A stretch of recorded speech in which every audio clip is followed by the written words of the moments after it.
tagumpay. Pangako ko, panalo to. Our unity will end our miseries. Lingkod bayanihan, frontliners ng bayan. Malaya ang ating bansa, sa hirap ay may pag-asa. Our unity will end our miseries. Lingkod bayanihan, frontliners ng bayan. Sulong kabayan, kapit bisig na, tayo'y kumapit sa bawat isa. Buksain ang ating mga problema. Frontliners ng bayan, lingkod bayanihan. Let's be united today. Bawat hirap may tagumpay. Kabayan ko, mga kuto, aming mithi ay iyong mga ngiti. Lingkod bayanihan, frontliners ng bayan.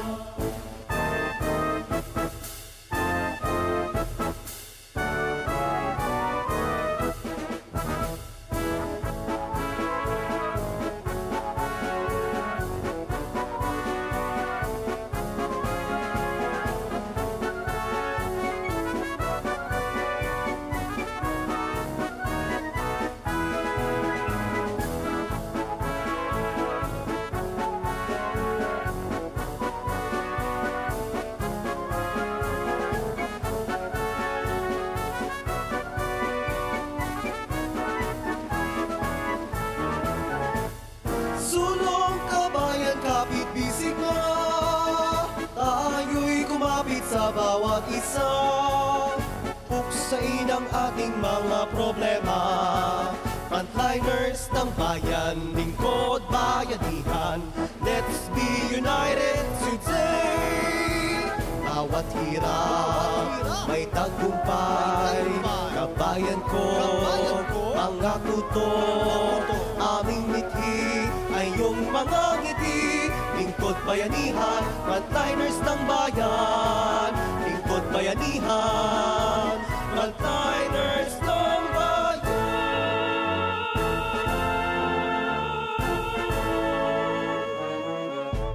The views and opinions expressed in this show are those of the hosts or guests and do not necessarily reflect the official policy or position of Lingkod Bayanihan. Any content provided by our bloggers or authors are of their opinion and are not intended to malign any religion, ethnic group, club, organization, company, individual or anyone or anything.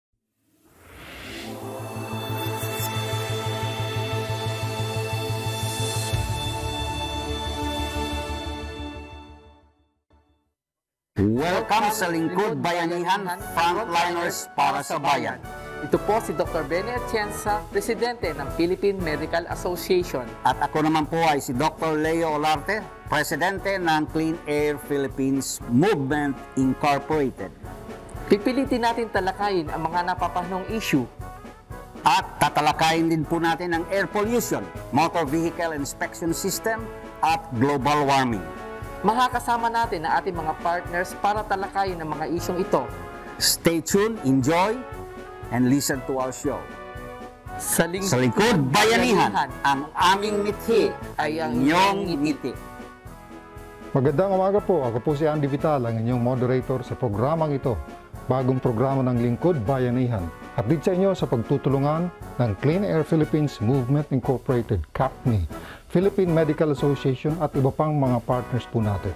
Ito'y programa ng mga frontliners ng bayan para huitin sa inyo ng magandang mga impormasyon, mapapakinabangang impormasyon at lahat ng mga bagay na may kaugnayan sa ating pagtugon dito po sa pandemyang ito. Ang importante ho ay pagkakaisa at pagtutulungan at yan ang inyong matutunghayan dito sa Lingkod Bayanihan.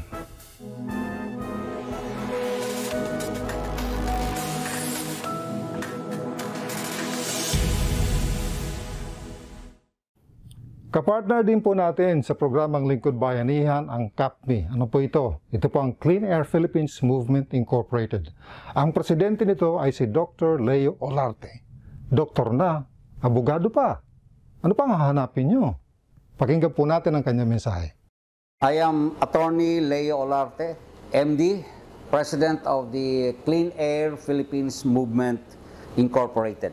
I would like to inform all our friends that clean air is very important for the progress of our nation. Now, the cause of air pollution in the Philippines are motor vehicles that travel our streets, our roads, and 80% of air pollution is due to emissions from our cars, buses, motorcycles, taxis, etc. Now, this air pollution is a very important cause of respiratory and cardiovascular diseases. There is a increase of respiratory diseases today, especially in this pandemic. It will make you more susceptible to COVID infection if your immune system is weak because of respiratory and cardiovascular diseases. Also, cars that are not roadworthy, running in our streets and roads, are main causes of vehicular accidents. And many people have been injured. They have died. And so it is our duty to have our transportation, our cars, our motor vehicles in tip-top condition. And of course, we must have them undergo the motor vehicle inspection, which is done now by the motor vehicle inspection centers in the Philippines. We have already about 28 motor vehicle inspection centers throughout the Philippines. We need about 158 motor vehicle inspection centers to service our motor vehicles. Now, this PMVIS offers a very comprehensive examination of our motor vehicles. Not only the emission system, but it makes sure that our cars are roadworthy and that it is not prone to vehicular accidents. Another also is that air pollution is a major cause of global warming. We call this the global emergency that we are now going to tackle. We are going to remedy this global emergency of global warming. Global warming has been a cause of typhoons, flooding, and destruction of our food crops. So if we are able to control air pollution, we are able to fight global warming effectively. We are appealing to the government to pay or subsidize our financially handicapped motor vehicle owners and drivers to have their cars undergo a comprehensive checkup with the motor vehicle inspection centers. Congress can probably legislate on this matter, on how to give subsidies, assistance, financial assistance, to make all cars undergo the comprehensive motor vehicle inspection, so that our roads will be free of accident-prone vehicles. It will be free of emission, black smoke that pollutes our air. And we can improve our health, life and limb, and of course the environment and planet Earth. So please give us a little of your time, budget your time, listen to us every Sunday at 10 to 11, and hear our discussions. You may contribute your ideas on how to improve our environment and how to decrease air pollution. Ano nga ba talaga ang dahilan ng climate change? Sinusunog ng modernong tao ang langis sa paglikha ng kuryente, pagpapatakbo ng industriya at mga sasakyan. Ang pagsusunog na ito ay naglilika ng karbon, ang pangunahing greenhouse gas na nagdudulot ng global warming. Ang resulta, climate change. Ang karbon na binubuga ng mausok na sasakyan ay sanhi ng 80% ng air pollution sa Metro Manila. Ano ang kailangan natin gawin? Gawin ang tamang emission testing. Huwag maglagay. Huwag mag-non-appearance testing. Ugaliin ang tama at regular na maintenance ng mga sasakyan nyo. Isulong malinis na enerhiya at mga bagong teknolohiya. Stop climate change now. Ipatupad ang totoong reforma para sa malinis na Pilipinas.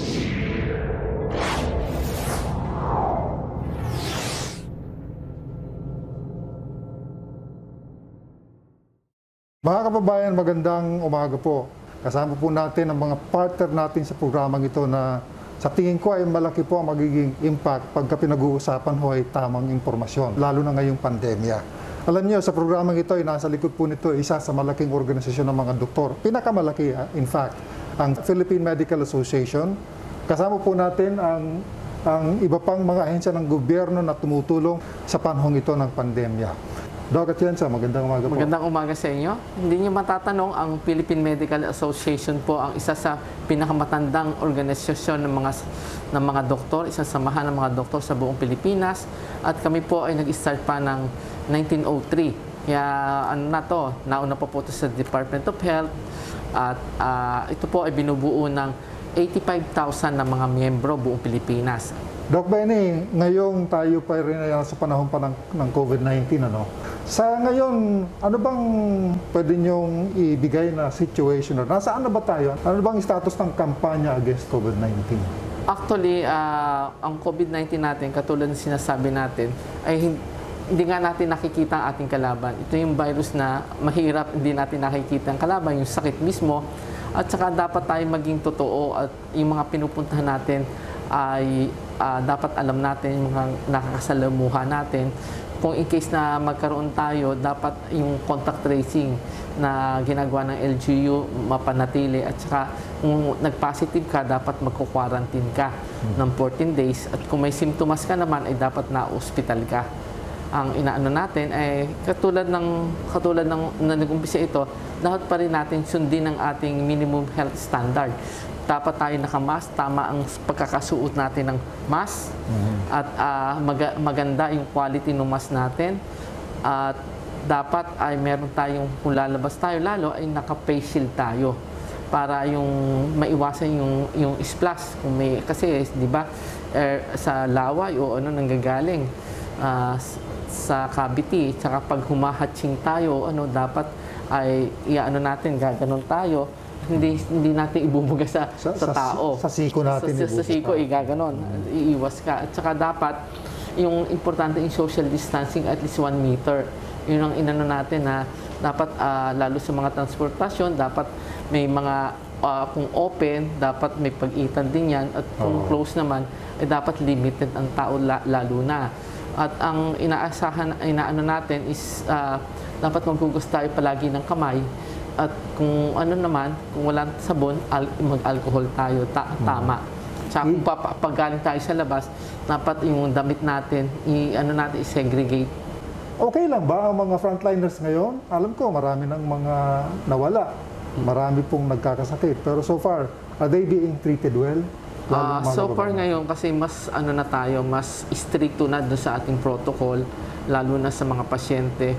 Kasi yung pasyente, pag inadmit na may lagnat, may ubo, may sipon, talagang inaano na ngayon, ini-screen. Dapat naka-RT-PCR. Tulad namin, pediatrician ako. Pag may inadmit tayong inuubo, may lagnat na bata, pati yung nanay, yung bantay, dapat nag-RT-PCR. May mga protocol na pag inadmit. Tapos, separated na talaga yung COVID sa non-COVID. Tapos pag lumabas yung screening, negative, hiwalay. Pag positive, doon sa COVID ward. At saka mas mas kumpleto na tayo sa PPE, face shield, face mask, at saka yung nasusunod na talaga yung talagang protocol na ginagawa. At nagiging maingat na yung mga doktor, lalo yung mga ooperahan. Meron na silang ginagamit na yung tinatawag na PAR, yung may kasama ng oxygen, para silang astronaut na ang suot nila. Oo. Sa grassroots, nandyan mismo yung mga barangay health workers. Sa mga LGU, meron din mga health workers. Alam ko, hindi sila masyadong trained, pero dito sa COVID-19, mukhang nagkaroon naman ng special attention para sila masanay ng gusto. Ano doon? Kasi ang napakalaking role ng LGU, kasi nga yung lalo sa contact tracing, tapos natitrace na nila kung saan, kasi mas kilala nila yung mga tao nila kung merong positive na i-segregate na, tapos yung iba nga na LGU iniho-hotel na nila para hindi pumunta sa kanilang community, at bago pumunta na community, na-test na nila na negative. At saka napahigpit natin ng yung pupunta ka sa isang probinsya, lalo pa island, dapat At saka may tinatawag din tayong parang bubble na dapat kilala natin yung mga kasama natin. Oo. Kailangan na lang talaga ay bigyang diin sa mga ordinaryong mamamayan na pag sinabi po ng frontliner na ganito ang gawin ninyo, medyo susunod ho kayo. Oo. Kaya sinasabi namin palagi na hindi naman ang frontliner yung mga doktor. Sa huli kami Ang frontliner talaga yung mga tao. Dapat sila yung susunod. Kasi sa cascading, dapat yung doktor ang pinakahuli. Kasi pag may sakit na, sa ospital na pupunta at mga doktor. Dapat talaga sabihin natin, kayo mga tao ang dapat nasa frontline. Kayo ang palagi nasa labas ng bahay. Dapat kayong mag-iingat. Palaging sundin natin, palaging inuulit natin, dapat naka-mask, dapat naka-face shield, dapat may distansya ng at least 1 meter, lalo pupunta sa palengke, pag may mga sistema na yan, pagpunta ng mall, yung parang nagagawa nila essential, at saka yung sa transportation. Pero ngayon, pinagsasabihan pa rin natin na dapat hindi pa rin lumabas yung 15-year-old and below. Kasi nga, wala silang bakuna. Kasi ang bakuna natin ay ibibigay lang sa 16 to 18 years old, depende doon sa anong bakuna. Kaya, para protektahan natin yung mga kabataan. Tatanong ko lang, Doc, ano na ba ang balita tungkol sa vaccination program? Puspusan po ang kampanya ng DOH na nakipagtulangan ang ating Philippine Medical Association. Actually, meron kami mga regional assemblies na mga may nagle-lecture 3 hanggang 4 na expert ng vaccine sa mga doktor. Kasi ang dapat natin yung hesitancy, yung ayaw magpabakuna, dapat mapaliit natin. Kasi dadating na nga ang bakuna. At inuuna natin yung mga frontliners. Sino kasama sa mga frontliners niya? Yung mga nurses, mga doktor, yung mga nasa ospital, nagtatrabaho. Tapos susunod pa dyan yung mga sundalo na frontliner din. At inaano natin na sana mapadami kasi nagkakaroon kami ng town hall meeting na nandun ang Department of Health, Philippine Medical Association, mga expert ng bakuna ay nandun at ina-explain nila. Iba-ibang bakuna, kanya-kanyang effectivity at saka yung kanilang efficacy. Kaya dapat malaman ng mga tao yun, lalo ng mga doktor. At nakakatuwa kasi nung una kami, bago mag-town hall meeting, namin ang mga 1,000 mga officers ng Philippine Medical Association. Bago mag-lecture, mga 80 to 84% ang magpapabakuna. After ng lecture, 94% naunawaan ng mga doktor. At ngayon, ang role ng Philippine Medical Association? Ang role ng Philippine Medical Association, ituruan ang ating mga kababayan, tapos na kami sa mga doktor, kababayan natin, para ma-lecture ang kahalagahan ng bakuna at ma-erase yung kanilang hesitancy.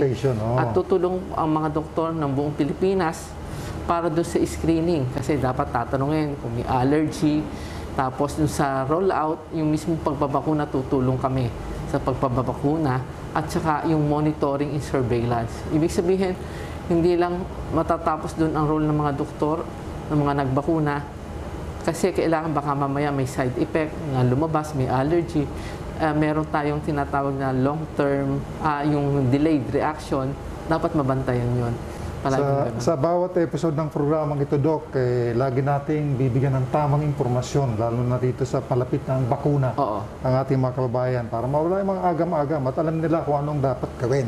Lalo na po, pag iba pang mga bagay tungkol sa COVID-19, sa vaccination, sa environment, sa mga programa ng PMA at iba pa natin mga partners sa programang ito.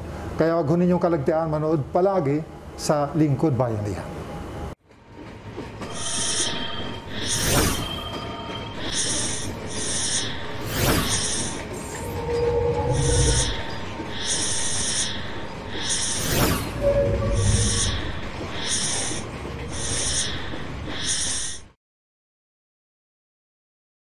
Taon-taon ginagawa po natin ang pagdiriwang ng Clean Air Month tuwing Nobyembre. At tayo ho ay pumipili ng mga taong maganda ang ginagawang aktibidad, kontribusyon, advocacy para sa malinis na kapaligiran.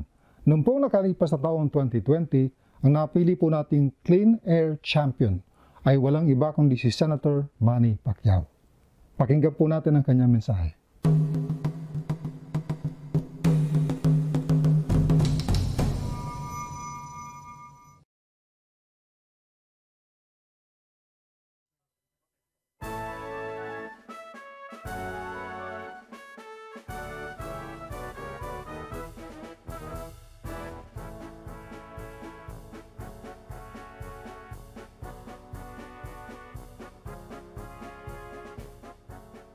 Thank you very much, Clean Air Philippines Movement Incorporated, for choosing us this year's Clean Air Champion. It's an honor. At narito naman ang mga gustong bumati kay Senator Manny Pacquiao sa kanyang pagkakahirang bilang Clean Air Champion for 2020. On behalf of the people of Davao, I would like to congratulate this year's Clean Air Champion. May we get inspiration from this year's awardee as we continue to do our best in making sure that we only do actions geared towards sustainable development. Daghang salamat. Isa pang gustong bumati para kay Senator Manny Pacquiao, ang Clean Air Champion for 2020.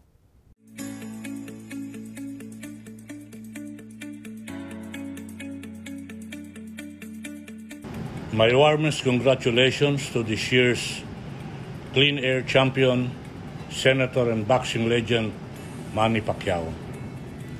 Sir, you have proven that you are the people's champ, not just a champion inside the ring, but also for continuously advocating environmental protection.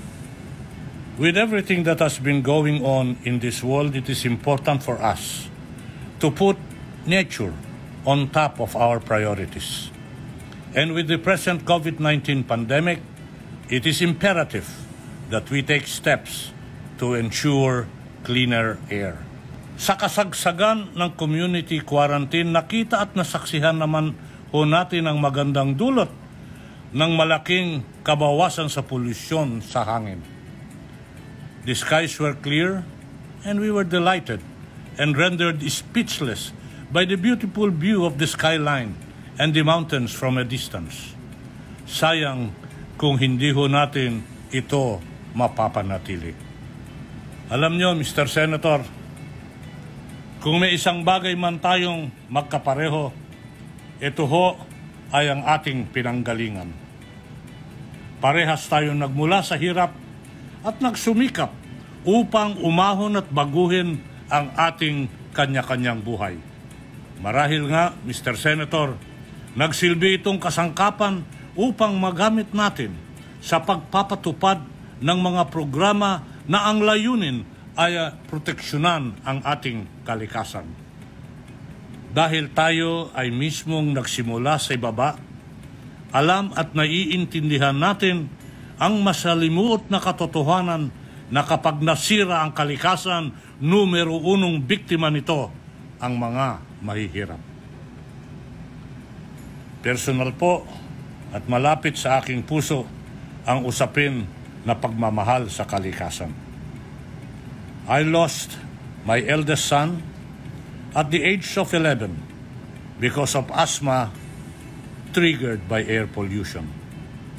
Kaya nga ba't hindi na lamang ito bahagi ng aking paglilingkod sa bayan, ito ho ay personal kong advokasya at laban nang sa ganon ay hindi ito danasin ng ating mga kababayan. Ayaw kong maranasan ng ibang magulang ang naranasan ko para lamang maintindihan nila kung gaano kaseryoso at epekto ang polusyon sa ating kalusugan. Alam niyo, sir, Mr. Senator, ngayong araw na ito, sa inyong pagtanggap ng karangalang, kayo po ay the 2020 Clean Air Champion Awarding ngayon hong November 27. Sir, ito ho ang death anniversary ng aking anak na panganay.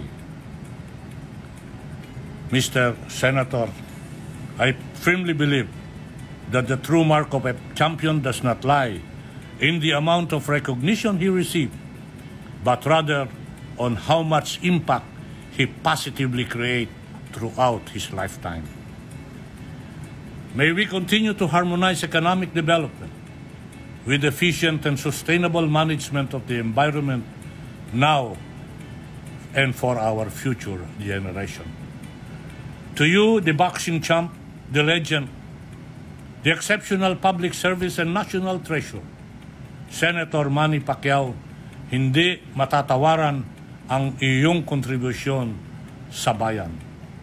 Congratulations po, sir, at mabuhay, mabuhay kayo.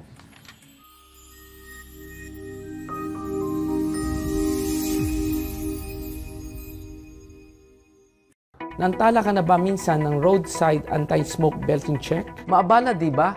Pero alam mo ba ang mas malaking abala? Cancer, heart disease, pneumonia, ilan lang yan sa mga sakit na dulot ng air pollution na kung saan 80% ay nanggagaling sa buga ng mga sasakyan. 9,000 Pilipino ang namamatay taon-taon dahil dito. Kaya naman regular na magpa-maintain ng sasakyan at personal na magpakita sa emission center para ipasa ang test. Dahil ang konting abala, kapalit ay malaking ginhawa.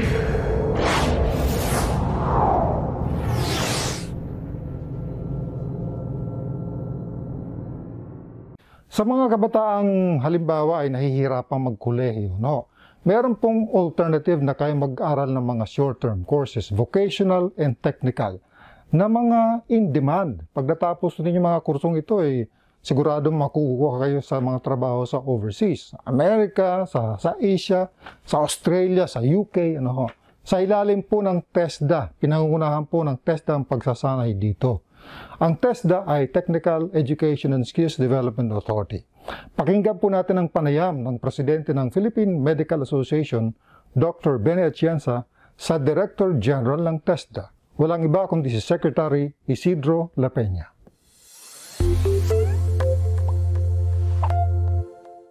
Good morning, Secretary La Peña. Can you share to our viewers the priority thrust of the Technical Education and Skills Development Authority of TESDA?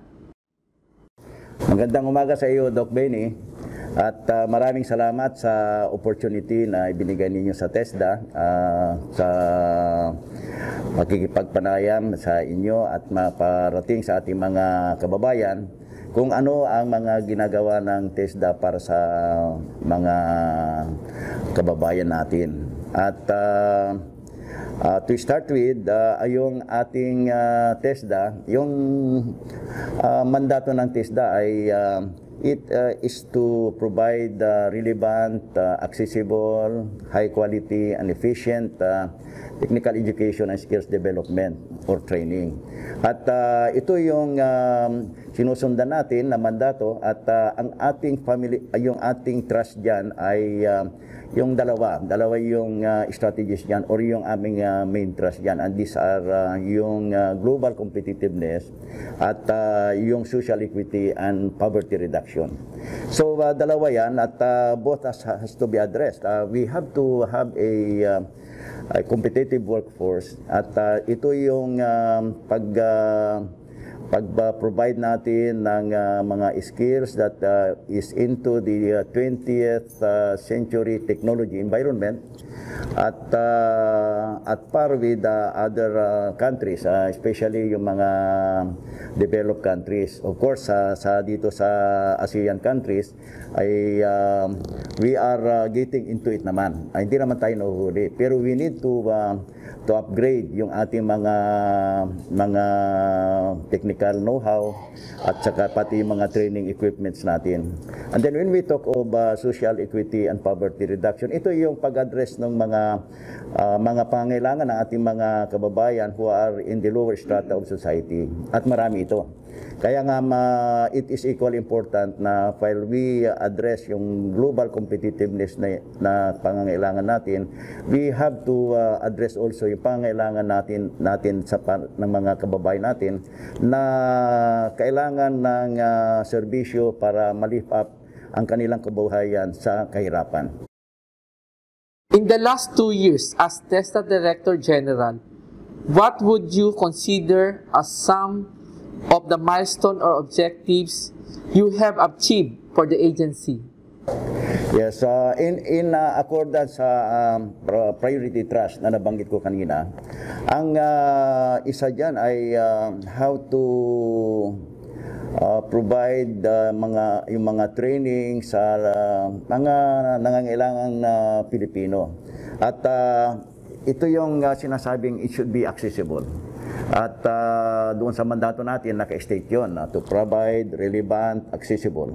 So, accessible, when we say accessible, dapat lahat ng Pilipino na nangangailangan ay maparating natin yung mga training na yan para magkaroon sila ng trabaho o kaya hanap buhay after ng training.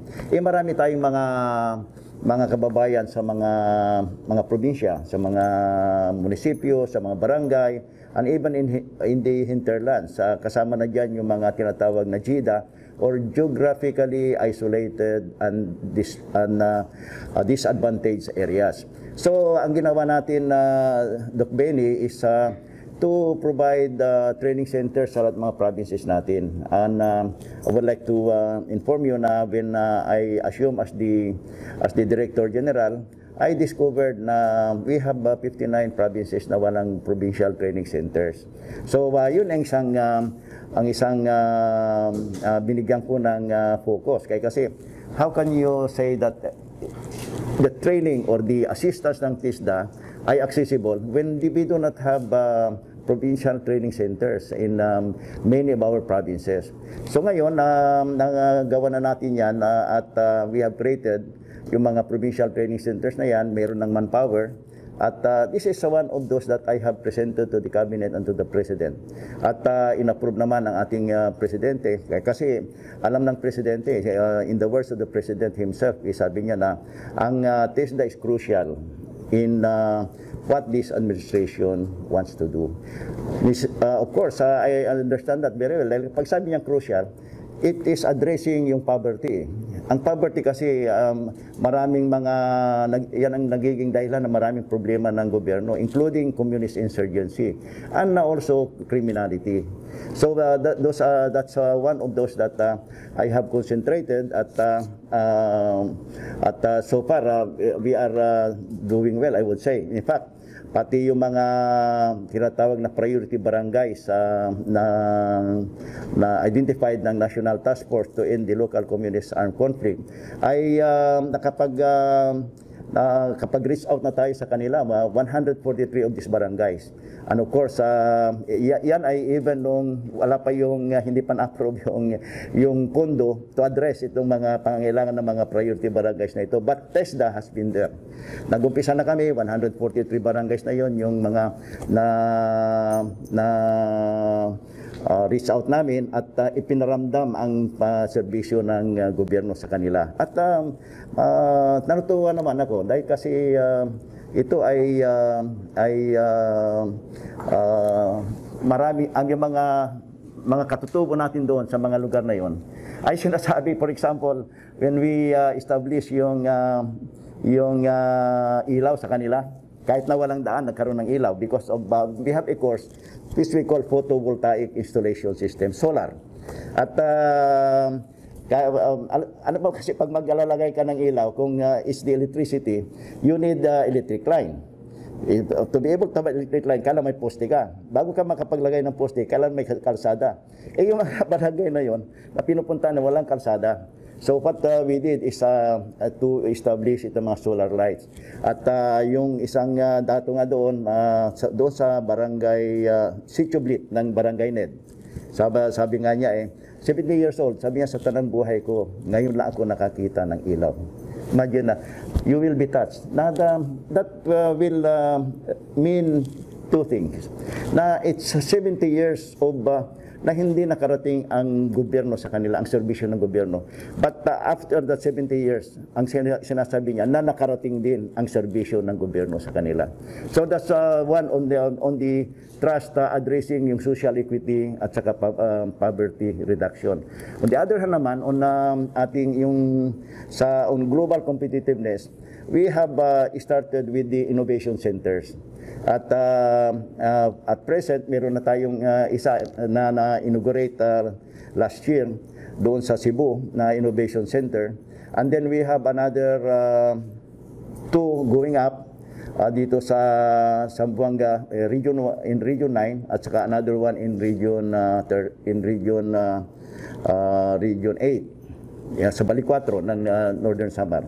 And then we have another 5 coming up that will be established in different regions ng ating bansa. At eventually, we will have one innovation center for each region para may upgrade natin yung ating teknolohiya. And it will be in the 21st century technology environment, and it will be tinatawag natin na 4.0 industrial revolution ready. So yun ang ating mga tinitingnan.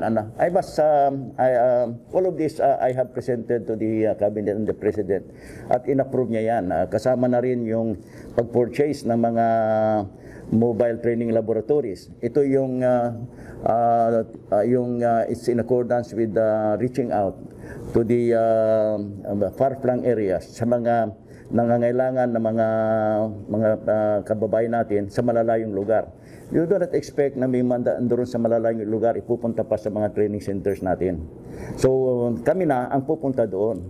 We will not wait for them. Kasi yung isang bayan nga lang, you do not expect yung taga-ibang bayan na pupunta sa isang bayan for the training. Kasi that will entail expenses at time, effort. So kung malayo, you don't expect them na to be able to access yung facility ng TESDA. Ako nga lang, when I assume as the Director General of TESDA, pag-uwi ko sa amin sa Urdaneta, Pangasinan, sa baryo ng San Vicente, when I went there, sabi ko, yung mga kamag-anak ko, sabi ko, mga pinsan, mga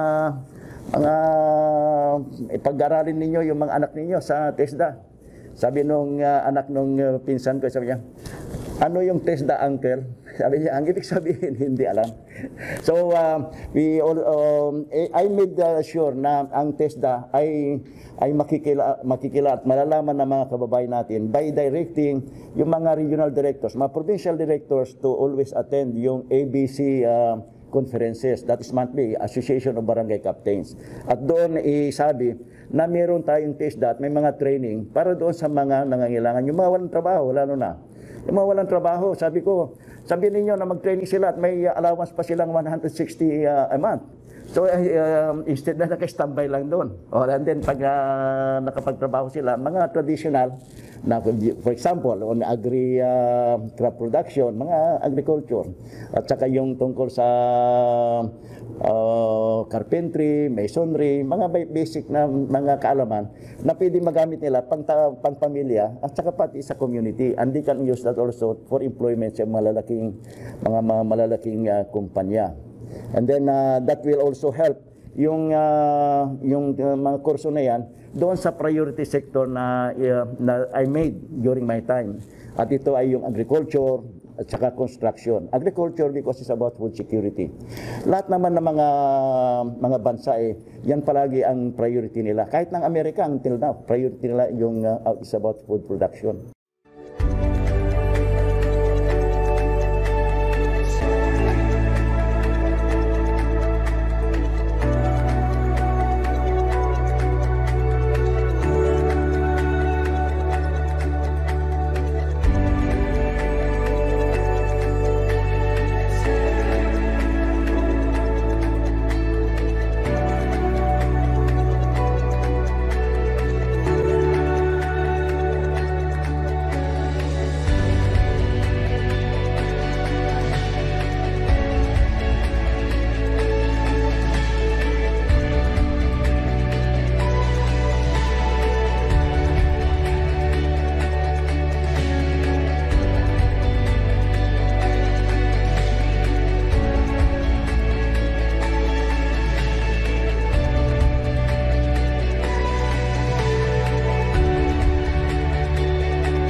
Dahil sa lockdown ng COVID-19, tayo hindi pwedeng pumunta na lang basta-basta sa doktor o kaya pumunta ng ospital. No? Kaya ang ating po mga kasama sa Philippine Medical Association, kasama rin ang Beta Sigma Fraternity Medical Group, ang CAPMI at ang LeadCap, ay nagpasimula ng isang programa na pwede kayong tumawag online. Pwede kayong pumunta sa website, makipag-usap ng direkta sa doktor. No? Kumuha ng advice at kumuha ng reseta. Libre po ito. Ang tawag po sa programang ito ay DocPH. Ipaliliwanag ng Presidente ng Philippine Medical Association, Dr. Benny Atienza, kung ano ang DocPH.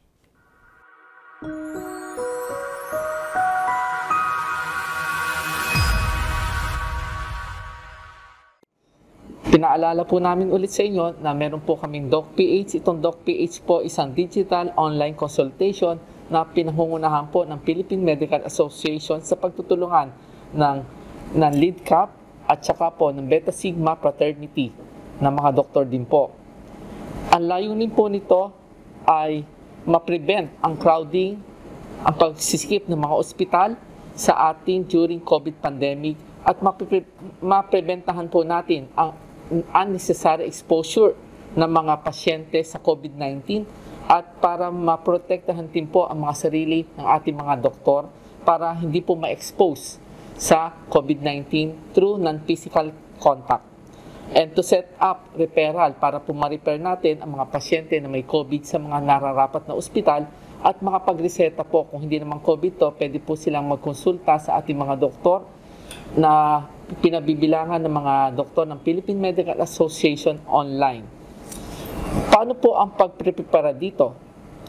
Ginagather po namin ang mga data sa mga lugar at pati ang population sa pamamagitan ng mga barangay health official ng local government unit.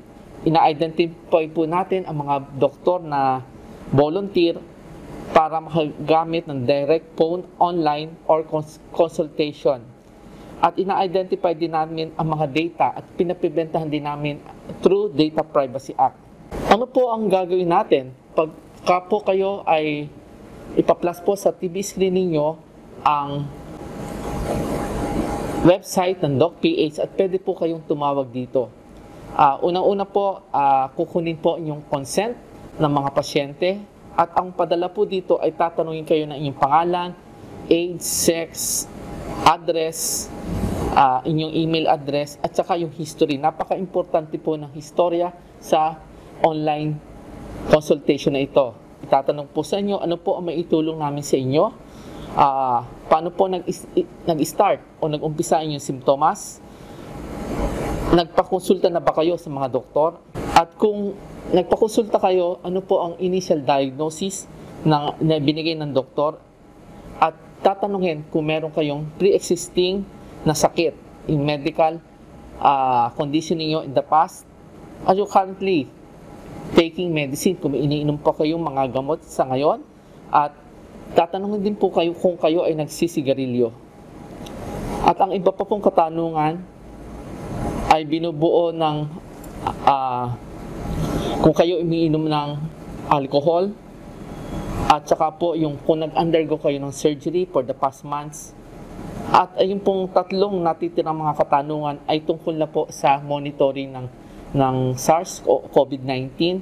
At kung ito sa tatlong ito po ay may ma-trace sila na simptomas ng COVID, i-refer na po kayo ng mga doktor namin sa ating mga DOH facilities. At kung hindi naman po, meron po kaming mga doktor na espesyalista para sagutin ang inyong mga katanungan. Habang po kayo nag-iintay, may video po na lalabas doon na pinakikita ang mga dapat gawin during COVID pandemic. Kaya po kayo hinihikayat namin na ang mga pasyente po namin na hindi po kaya nang pumunta sa mga ospital at lalo po yung nakatatanda na magpakonsulta sa aming online consultation dito sa DocPH. Makikita ninyo po na nakikita namin po sa screen ang aming website. Madali lang po yan. I-click lang po ninyo ang DocPH, then yung consultation. At lalabas na po doon ang mga impormasyon na kailangan po namin para kayo ay makapagkonsulta.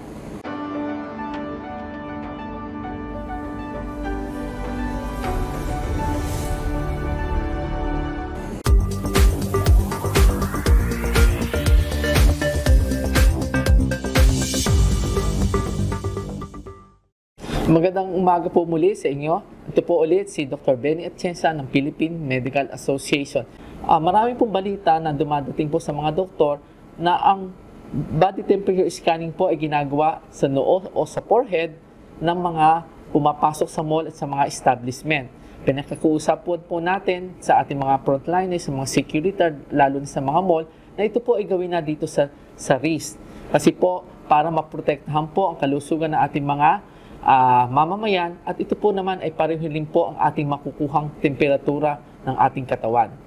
Muli po, nagpapasalamat po ang Philippine Medical Association sa aming panawagang ito. Nako, marami ho kayong natutunan, marami kayong bagong nalaman sa ating programa ngayon. Magpapatuloy ho kami sa paglilingkod, pagbibigay ng bagong impormasyon sa inyo. Ito po si Andy Vital, sa ngalan po ng Philippine Medical Association. Maraming salamat. Magbabalik po kami alas 10 hanggang alas 11 tuwing linggo sa ating Lingkod Bayanihan. Dito sa Lingkod Bayanihan, ang aming ngiti ay ang inyong ngiti. Bawat hirap may tagumpay, pangako ko panalo to. Our unity will end our miseries. Lingkod Bayanihan, frontliners ng bayan. Malaya ang ating bansa, sa hirap ay may pag-asa. Our unity will end our miseries. Lingkod Bayanihan, frontliners ng bayan. Sulong kabayan, kapit bisig na, tayo'y kumapit sa bawat isa. Buksain ang ating mga problema. Frontliners ng bayan, Lingkod Bayanihan. Let's be united today. bawat hirap may tagumpay. Kabayan ko, mga kuto, aming mithi ay iyong mga ngiti. Lingkod bayanihan, frontliners ng bayan.